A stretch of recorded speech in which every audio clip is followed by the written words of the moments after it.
In 2017, I faced a moment of uncertainty. After working for corporates for about 7 years at a multinational, which pays very well, I was laid off. To make things worse, 3 months before my last day of work, my wife called me and told me, hey, we are expecting our 3rd child. You know, at that moment, it's really a bitter and sweet moment. I was happy, right? I'm going to have a 3rd child. But at the same time, I don't have any job lined up. And with a growing family, the stress is real, really, really real. I was in KL for Kuala Lumpur for about 14 years, and I never thought of moving back to Miri, my hometown, because there are just so many opportunities there in Kuala Lumpur. Compared to Miri, the opportunity seems limited. This is job opportunities, by the way. But me and my wife, we decided, let's move back. Both me and my wife from Miri. Let's move back, grow our family there, and find something to do. And when I moved back to Miri, what should I do? And the first thing that came into my mind, technology.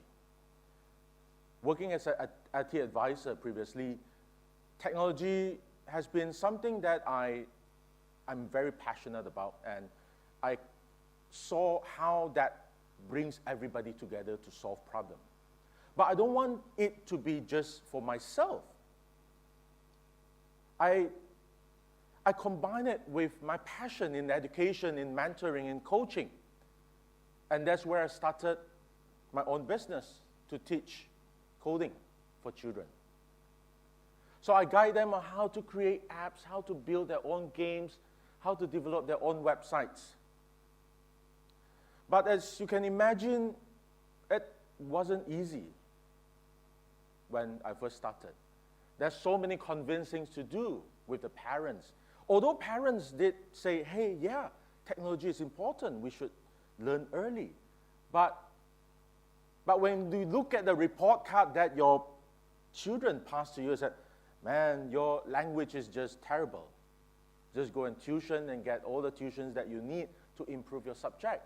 And coding has always been kind of a second priority for, I would say, for most parents. So it wasn't easy. And to make things worse, my wife gave me 2 years. Within these 2 years, hey, you better do something. You better get money back home. If not, buckle up, get a job, and bring more money in, right? So it's stress, again, stressful. And this is Wee Ray. Wee Ray is one of my students. He started learning coding in early 2019, late 2018. And we participated in one of the challenge by this popular coding platform called Tinker. It was a partnership with NASA, where they want participants to design a mission patch for their upcoming mission, Artemis program. And what Riri did is he created this animated mission patch that incorporate all the key elements he can think of as part of that Artemis mission. And guess what? He won. Out of 10,000 submissions globally, he was one of the top 5. I still remember I was driving to one of my popular breakfast places and I got a call from a US number. VP from Tinker. His name, Gustav Mitra. He said, hey, Teacher Teo, you have a student, Wei Ray. He won this global award. I was so shocked. It's like dream come true because, well, I do hope that my students or any students will be able to shine on a global stage, but I didn't expect it to be that early. That was Wei Ray. 5 months later, this is Sun Yu, nicknamed Alvin. He was inspired by Wei Ray, all the achievement that he got. He said, hey, Teacher Teo, I want to participate in the second series of that challenge. And yes, he did, and he won again the Global Awards. So what he did, he created an animated story, a story that tells if he's an astronaut at that lunar station, Lunar Gateway it's called, how will it look like? So he created the animated story, and out of close to 800 submissions, again, he was selected as the top 4 globally.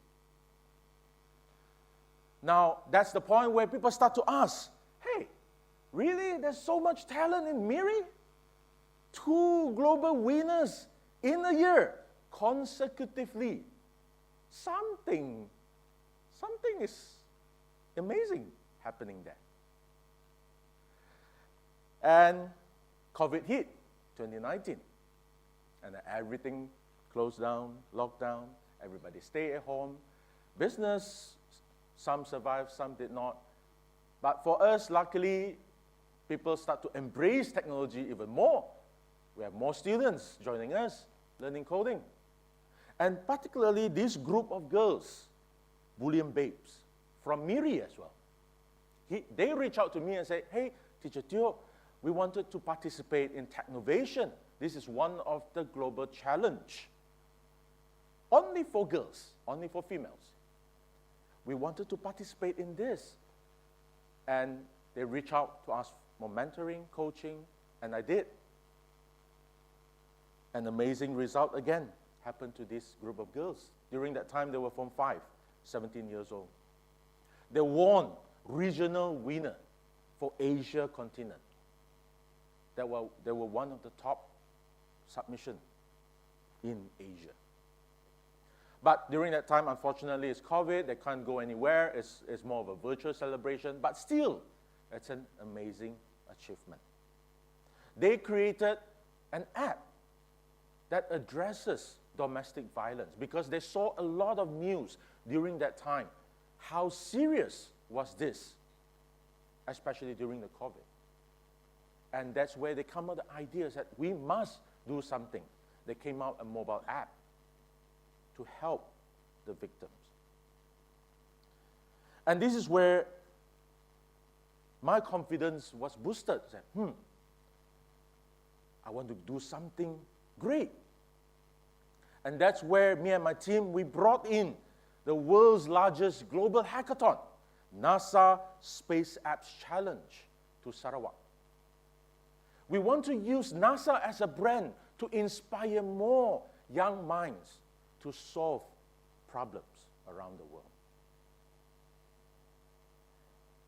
And because of that, we enable another young, talented group in Bintulu. For those who are not sure where's Bintulu, Bintulu is a small town that's population roughly around 280,000. This group of students from SMK Bintulu, age 15 to 17 during that time, they were selected again as a global winner. There were total of 10 awards given to NASA Space Apps Challenge every year. And they were one of them with the title Best Use of Technology. That was the first year we organized NASA Space Apps Challenge, and with this result, we were so happy.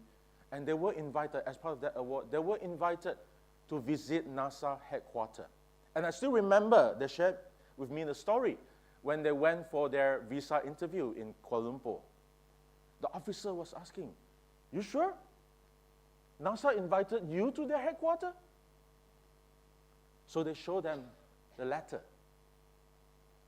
Indeed, they were invited. And we went there last year after all the COVID thing settled down, and they visited NASA headquarters together with all the subject matter experts and global winners around the world. And fast forward to this year, another group of talented female students, the young girls here from Sereke, SMK San Anthony. Eunice in the middle, one of my students, she reached out together with her friends and said, hey, Let's try submit our project to Technovation again.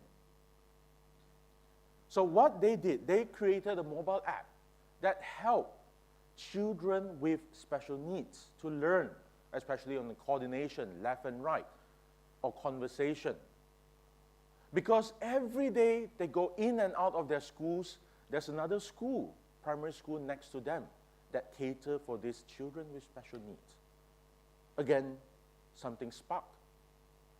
They wanted to do something to help them to learn. They created this mobile app. And what happened? They were selected as the last season's global finalists. What does that mean? Out of the entire Asia, they were selected as the top global finalists to be able to go to USA to pitch together with teams from USA, Canada, UK, and Chile.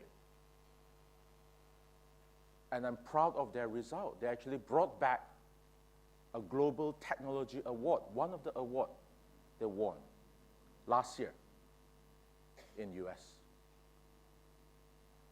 And this is where it helps reminded me that MIRI has not limited my ability to make an impact. In fact, it has helped me to show everybody that as long as we have the right mindset, that curiosity, embrace that technology, the world is there for you to shape. And with all this achievement that the young talented individuals in Sarawak managed to achieve in Sarawak for the past few years, it's just amazing. What location doesn't matter anymore.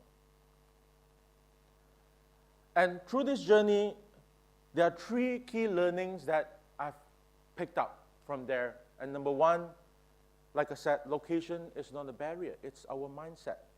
It's how we believe and how we think we can make a change. With technology nowadays, it's possible. And number 2, yes, remote locations is slightly more challenging, just like the team of girls from Serike. Serike is very, very small, even smaller than Bintulu. It's about 50,000 population. Obviously, they don't have all the big resources from big cities. They don't have all the classes, coding classes that they can join. But as long as they have the curiosity to learn, to find out, to reach out, nothing's going to stop them. And lastly, for the past few years, I am very, very fortunate to be surrounded by a lot of like-minded people, organizations, corporates, that see values in nurturing this future generation. We work together, we reach out, we expand outside of MIRI to go to more places to inspire them. And without their help, obviously, I won't be able to find all these young talents that we have in Sarawak. And it's all with the support with all the different organizations that over the past few years. And ladies and gentlemen, STEM, science, technology, engineering, and mathematics, it's not just about learning science or technology. It's the approach, the process of discovery. It's the way to solve problems using the technology that's around us. And that's what we have been advocating with all the young minds. Be a problem solvers of tomorrow. To me, location is not a barrier anymore. It's our mindset.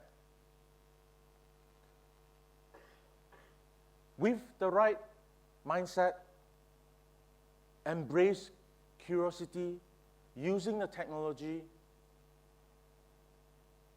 that's where we can make tremendous achievement. We can do what we wanted to do. Thank you very much.